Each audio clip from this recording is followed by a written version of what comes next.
बिस्मिल्लाहिर्रहमानिर्रहीम। अस्सलामुअलैकुम। मकतब टीवी देखने वालों को राव कमर रिजवान नई वीडियो में खुशामदीद कहता है। दोस्तों, एक औरत रोजाना कब्र खोलकर उसमें बैठकर कुरान पाक की तिलावत किया करती थी। ये ऐसा क्यों करती है, कौन है, इसका नाम क्या है?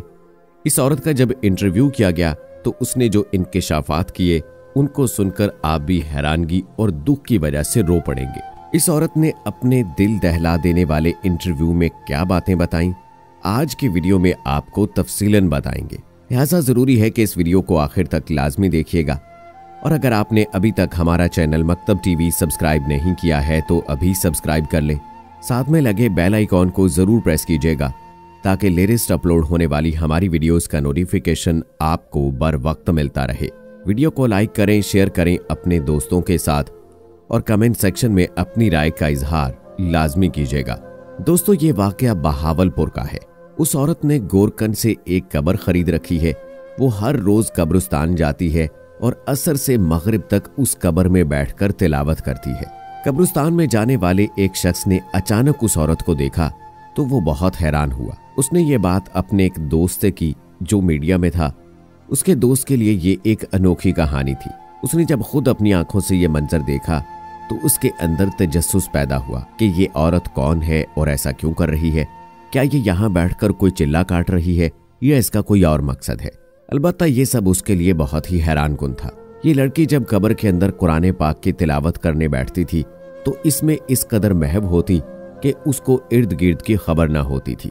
उससे बात करना बहुत मुश्किल था।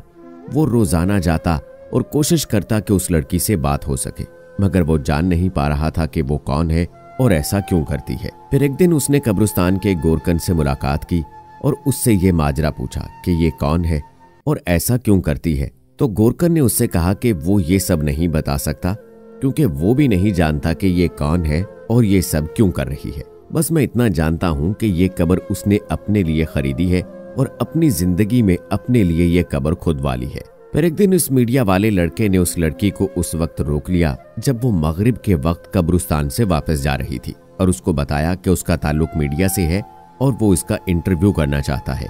वो जानना चाहता है कि वो कौन है और ये सब क्यों कर रही है। पहले तो उस औरत ने साफ मना कर दिया कि वो कुछ नहीं बता सकती, लेकिन जब मीडिया वाले ने इसरार किया तो उस औरत ने उसको अपने घर का एड्रेस बताया और साथ ये भी कहा कि उसे सुबह दोपहर से पहले आना होगा क्योंकि इसके बाद उसके पास वक्त नहीं होता। इस मीडिया वाले को जब उस औरत की हकीकत मालूम हुई तो उसके पैरों तले से जमीन निकल गई। जब उसको मालूम हुआ कि ये लड़की एक तवाइफ है मगर हाफिज कुरान भी है, जिस्म फरोशी का काम करती है और ये कब्र उसने अपनी जिंदगी ही में खरीद ली है, हर रोज यहाँ तिलावत क्यों करती है, इस बारे में उसने अपने इंटरव्यू में बताया है। तो चलिए आपको उसका इंटरव्यू सुनाते हैं। दोस्तों, जिस्म फरोशी के धंधे में ये औरत नीलम परी के नाम से जानी जाती है, मगर उसका असल नाम सायरा परवीन है। वो सहाफी दोपहर के वक्त उस औरत के घर जा पहुंचा क्योंकि वो औरत रात को रोजी कमाने में मसरूफ होती है, इसलिए दोपहर में उससे मुलाकात करनी पड़ी। उस औरत ने उसे ड्राइंग रूम में बिठाया, खातिर मदारत की।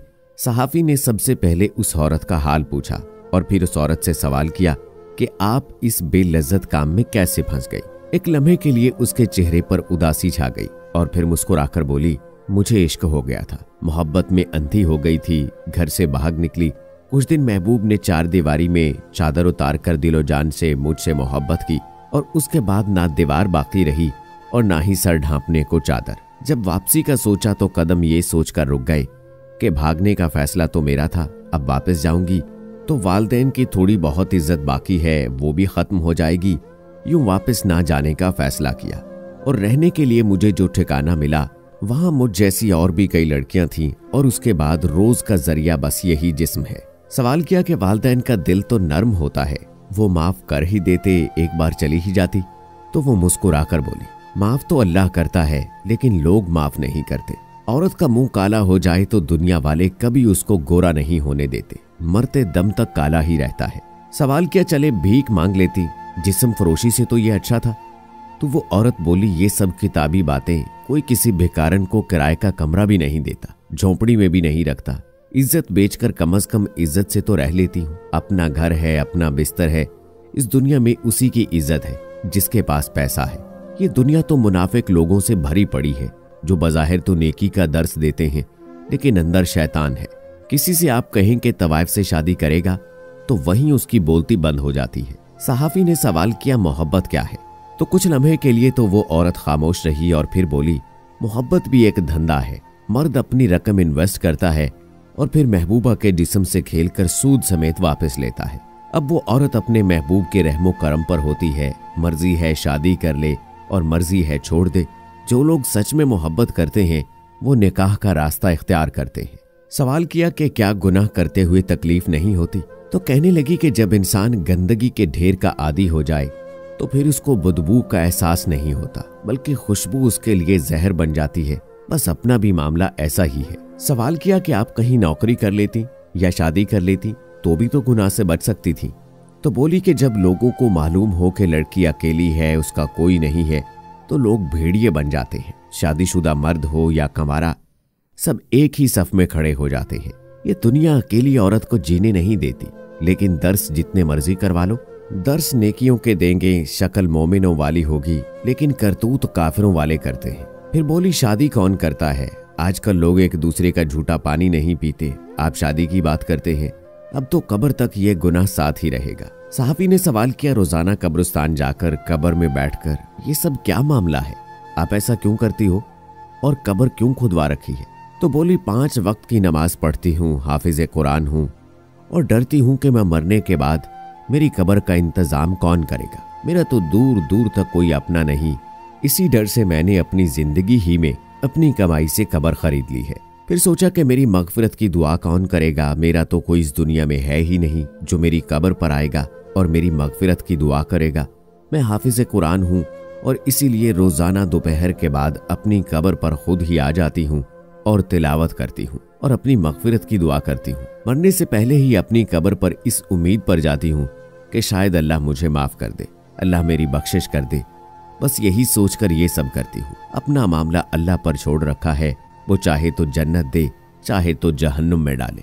खुदकुशी भी हराम है, जिस्म फरोशी भी हराम है। मरने की हिम्मत नहीं थी, इसलिए ये काम कर रही हूँ। दिलों का हाल तो वही जानता है। बस दिल में ये उम्मीद है कि अपनी कब्र के लिए कुछ तोशा इकट्ठा कर लूं। दुनिया वाले तो बस फटे कपड़े और चुस्त कपड़े देखकर मजे लेते हैं।